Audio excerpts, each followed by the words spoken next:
This right here is called the bud of the marijuana plant. That's the main ingredient used to make it. What you're seeing right now is these plants are being hung out to dry. They'll then make their way down to the DPS lab in Waco, where they'll be tested and later on destroyed. So how do you know if the conditions outside are too harsh for you to be training?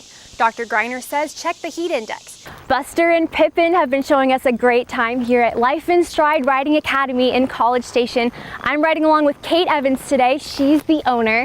Right now, I'm standing on over 43,000 pounds of ice. Each of these 300-pound blocks will take 3.5 days to freeze before heading down to Galveston.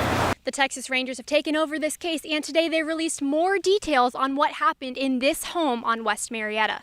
July is National Ice Cream Month, and National Ice Cream Day is coming up on Sunday, just a few days away, and we are celebrating the right way by making an ice cream sundae. So we're gonna go check out what the finished product looks like. You told me that you guys have orders placed for about 6,000 blocks of ice.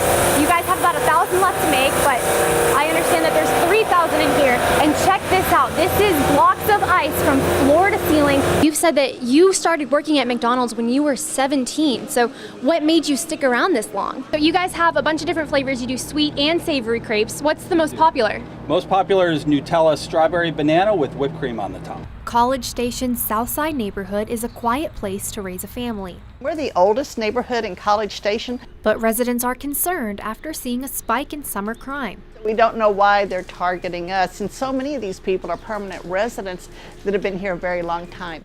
Thieves even got to one of the neighborhood's oldest residents. I went out to water the lawn and my garage is empty. No car, no tricycle, no bicycle, just some dead leaves. 95-year-old Roberta Inglis used to ride her tricycle around her neighborhood every day. I sorely miss it. I'm really grouchy right now because I didn't get to have my bicycle ride. But anyway, the good news is they found my car. Vehicles, packages, and furniture have gone missing all summer, sometimes taken in broad daylight. This is definitely an increase in crime that we have not seen, well, since I've lived here, so it's kind of scary. Neighbors say messing with Miss Inglis was a bridge too far. They took her bike, now they've crossed the line. They took Miss Inglis's bike. And the policeman said to me, if we find the culprits, would you be willing to press charges? And I said, you betcha. I have a black heart if you're going to take my tricycle away. So. In College Station, Lia Musgrave, News 3.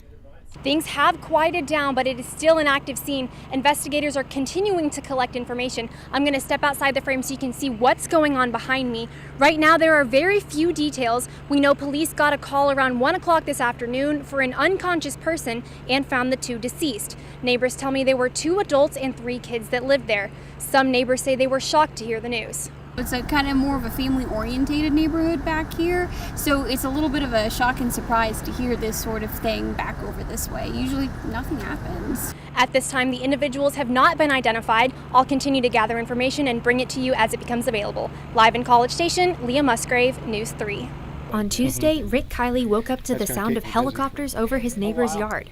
Kind of rumbling the house a little bit, and they were photographing where one of the fields was. The Leon County Sheriff's Office, along with DPS, arrested 53-year-old Noel Hernandez and his girlfriend, Irma Moreno Pelayo, after seizing 1,800 marijuana plants from their property.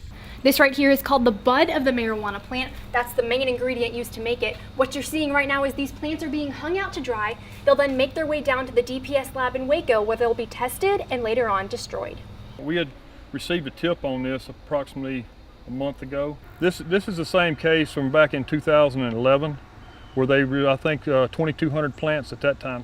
Kiley says he was suspicious that his neighbor was growing marijuana again after finding an irrigation system in his backyard. I really wasn't surprised because of the arrest in 11. Noel had been converting the water on my property over to a pool, and then he had pumps that would pump it up the hill. In Normandy, Lia Musgrave, News 3. Pop it, boom, there you go, good. Again. Carl Perry's boxing team has been focused on Saturday's Games of Texas tournament for weeks. It was a big tournament where we're expecting fighters from all over the state of Texas. On Monday, members of the boxing, bowling, and skeet shooting teams all received some bad news. For them to actually have to cancel it due to lack of participation, it was heartbreaking because I know my guys trained really hard so that way they get a chance to actually compete in front of their family, their friends. We put in all that work for it to get canceled in the end, not being our fault. So it's very upsetting that you didn't get to, showcase your skills. The city said they don't expect low registration to become a pattern, but for this year's team, Saturday's tournament is a disappointment. I wanted the chance just to get good high-level competition, elite competition, and that was a good opportunity. The fighters have been training several months, and they still plan to get together this weekend to get some competition. It may not count as an official fight, but it's still new looks, and again, it's a learning experience for the kids. It'll be a good opportunity. Whatever I could get, I'll take it. There you go. In Bryan, Lia Musgrave, News 3. Nice.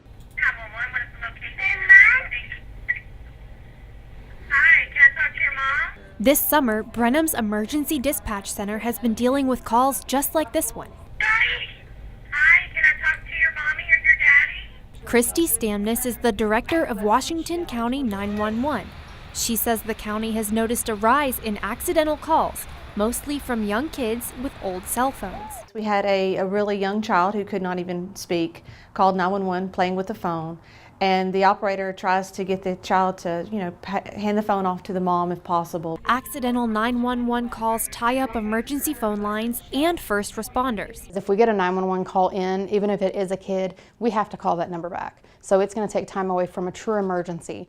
Eddie Dorsey has 3 young grandkids and was concerned to hear about this trend. 911 calls, though, is for emergency, a real emergency, though. And some kids, they give them the phone, they just play on them, though, and that's not right, though, because somebody can be really hurt. Stamness wants to warn parents that even if a phone has been deactivated, it can still call 911. Just be cautious of what the children are playing with and how they're playing with it. In Brenham, Lia Musgrave, News 3.